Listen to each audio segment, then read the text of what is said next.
Hi guys, I'm Sarah and welcome back to my channel. So today I'm gonna film a video that was actually requested by quite a few of you guys, and as you already know by now because you've read the video title, I'm gonna talk about my tattoos. So before we get into this video, make sure to leave a like and subscribe to my channel. And by the way, if you hear some squeaky noises during this video, it is not me farting or anything, it is the floor and it sounds like this. So I have to be a bit careful, but I hope it will be okay. So before I get into explaining about the individual tattoos, I will just give you a bit of a backstory. So I have 10 tattoos in total, and I have no color tattoos. I try to stick to one style, so I only have tattoos made with black ink, and I really like the black work style of tattooing, so that's what I'm trying to stick to. Primarily, I choose my tattoos based on the design and based on what I like and what I think would look good on me, so don't expect a lot of meaning behind every single one of my tattoos. So I will just explain about my tattoos starting from the top, and then I will work my way down on my body. I wanted to explain about my tattoos in like a chronological order, but honestly I can't really remember which one of them I got when, so I'm just doing it from the top and then working my way onto the bottom. So my first tattoo is my ear tattoo. I don't know if you can see it here, but I will also insert some close-up footage about them. So I have this tattoo on my ear, and it was a very spontaneous decision. I just saw the artist, he posted a picture of like ear tattoos, and I was like,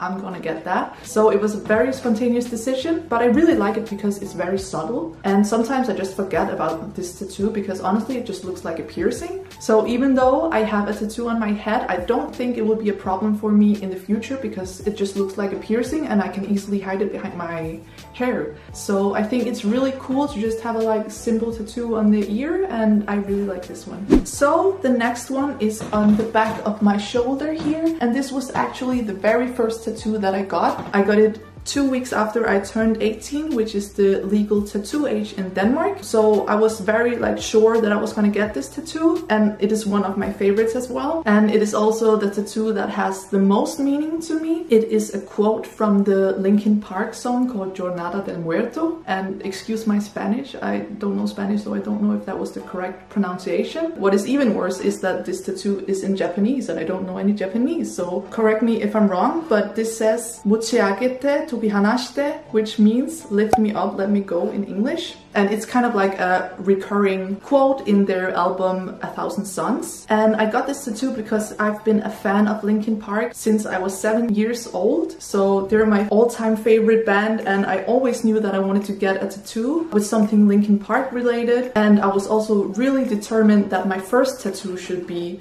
a Linkin Park tattoo. And it also became much more meaningful to me after Chester Bennington, the lead singer of Linkin Park, he passed away in 2017, I believe. So yeah, this is the one that has most meaning to me. So the next tattoo is on my left arm. It was the second tattoo I got and also the first like bigger tattoo. And I actually drew this tattoo myself, so I will also put in some pictures from the design process. I have quite a few pictures of that. And this one has absolutely no meaning whatsoever. I just really like the design. And I also thought it was quite cool to like have a design that I made myself on my body, so I can kind of show off with that. But otherwise it has no meaning, it just looks cool, and I'm really happy I got this one as well. The next two tattoos are on my right arm. I'll start off with this one. It is another tattoo that I designed myself, but it was actually made by the same guy who did my ear. So he's a stick and poke artist, and I will also link his information down below because he's really cool. But yeah, this is a barbed wire heart with a quote from a French poem inside, and it says Le vent se lève, which means the wind blows or the wind rises, and it's from the poem called Graveyard by the Sea by Paul Valéry. Again, I don't know if I pronounced that right.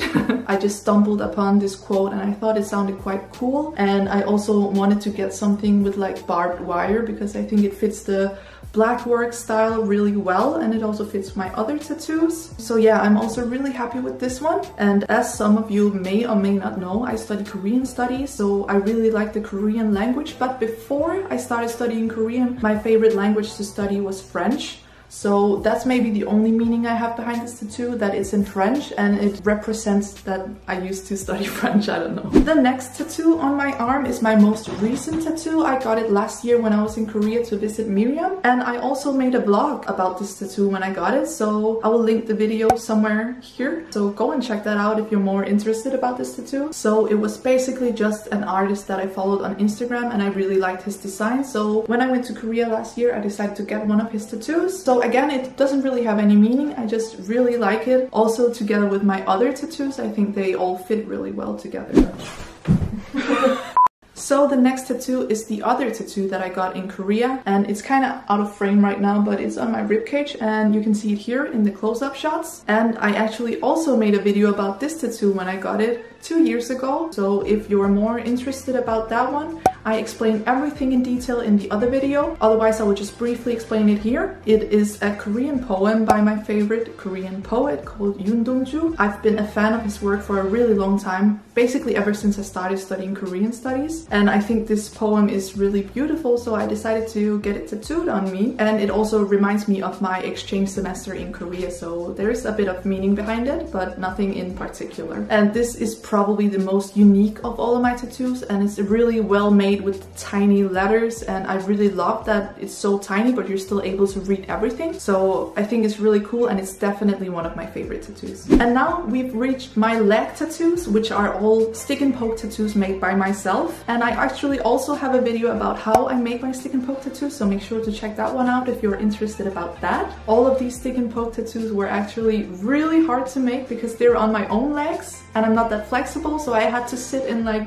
weird positions for a really long time to be able to make these tattoos. But I'm really satisfied with all of them, so I guess it was worth it. So the first one is this one, and it's actually the first stick and poke tattoo I've ever made on a human being, and it happened to be myself, so I'm really glad that it didn't like get infected or something. But yeah, this was really just an experiment to see if I was able to do this or not, but it turned out quite well, and I've been doing a lot of stick and poke tattoos since then, and yeah, I'm really satisfied with how it looks. So the next one is this one. It says got, which means flower in Korean, and it also has some flowers next to it, obviously. This one turned out really well, and it's actually my favorite stick and poke tattoo. So the next one, honestly, fuck this one. I don't regret it at all, and it turned out quite well, but oh my god, it was so hard to make this one. I had to sit in this like weird ass position to be able to reach my ankle, and my back was hurting like hell, and I was like sore for a week afterwards. So not trying that again, and I do not recommend trying that at home unless you're like a gymnast or something, because my legs cannot do stuff like that. But yeah, as well as the other stick and poke tattoos, this one was really random and really just an experiment, because I wanted to see if I was able to make like a bigger stick and poke tattoo, and I don't really know if I succeeded, to be honest, but I quite like it, also because I had to go through a lot of pain to finish it. But yeah, so there's that. So we finally reached the last tattoo. It is the smiley on my ankle. This was a bit easier to do because it's like on the front of my leg, but this is my friendship tattoo with Miriam. She has one as well, and this was actually the tattoo I made a video about, so again, make sure to check that one out. And yeah, I think that was basically everything I had to say about my tattoos. I really want to get so many more tattoos in the future, but as you know,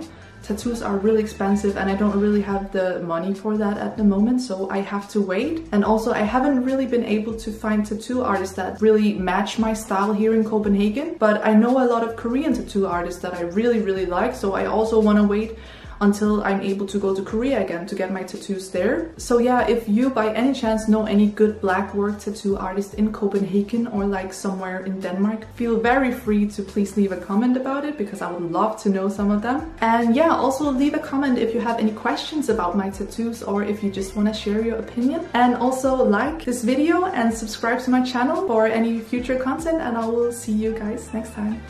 Bye bye!